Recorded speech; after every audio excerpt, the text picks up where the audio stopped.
3 cheers to 1564 flight. Hip hip. Hooray! Hip hip.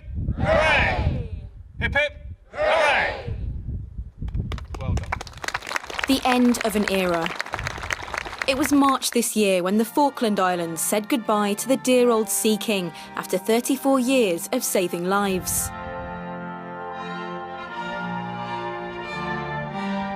A thin yellow thread has run through the years. For thousands of people across the UK and the Falklands, that thin yellow thread has meant hope, it has meant safety, and it has meant the difference between life and death. But today, on this typical windy Falklands day, that thin yellow thread, the one that we all thought would go on forever, has come to an end. The island was the last place in the world to bid farewell to the big yellow helicopter, as the contract was passed from the MOD to a collection of private contractors, not just here in the Falklands, but across the UK.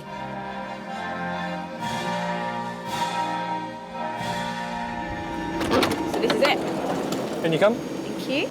A few months on, and the Sea King's replacement is in full swing. Right, so here we are, the new AgustaWestland 189. We've got 2 of these down here, really, really good bits of kit. Basically what we've done is we've taken all the things that the Sea King could do, and the 189 is added onto it, so we've got far more, we think, far more capability. The rear crew now have a rear workstation, which gives them full TV footage and also infrared as well. So you can see the heat signatures now from the men actually across on the right-hand side, and then if you want, just jump straight back into the TV picture as well. Very, very good, very capable. And extremely effective searching around the Falklands looking for people. The Sea King was primarily, it was quite a long and thin aircraft, whereas this is actually, it's a really good workspace. It's nice and wide, lots of air, lots of space in here for them to work with. What are the big advantages of this over the Sea King?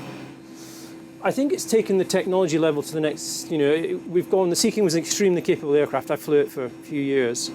But when you fly this, you look at the automation that it brings to you, and flying in really severe weather that we get here in the Falklands, it gives us the ability to tackle those sort of conditions in a way which we were never able to do with the Sea King. So it's a full automation, full letdown, full coupled instrument approach to get back in here in the really bad weather. So it brings that to the party that we never ever had before.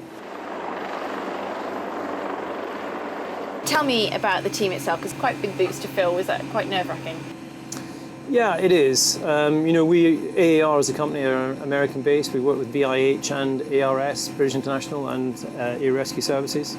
We come together as one big team. We call ourselves Team AAR. That's who we are. We're nearly all to a man ex-military search and rescue. We have people from, I'm from Scotland. We've got people from England. I've got my co-pilot today is an Estonian. We have another co-pilot here who's Italian. We've got a French man down here as well, one of our captains. But the key thing is that everyone has previous search and rescue experience. We try as hard as we can to provide exactly the same service that the Air Force did. Despite her high-tech replacement, the old Sea King hasn't been forgotten. In a corner of Timmy's hangar at Mount Pleasant, one last helicopter waits patiently, ready to be gifted to a museum in the Falklands capital, Stanley. This specific aircraft is also special. In November last year, it took part in a major rescue mission when, at 3 a.m. one night, a cruise ship ran into a storm not far from the island.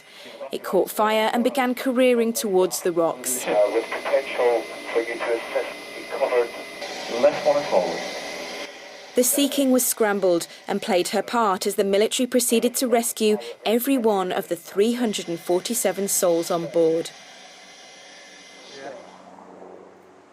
There are sure to be many heroic moments in the life of the shiny new AgustaWestland 189.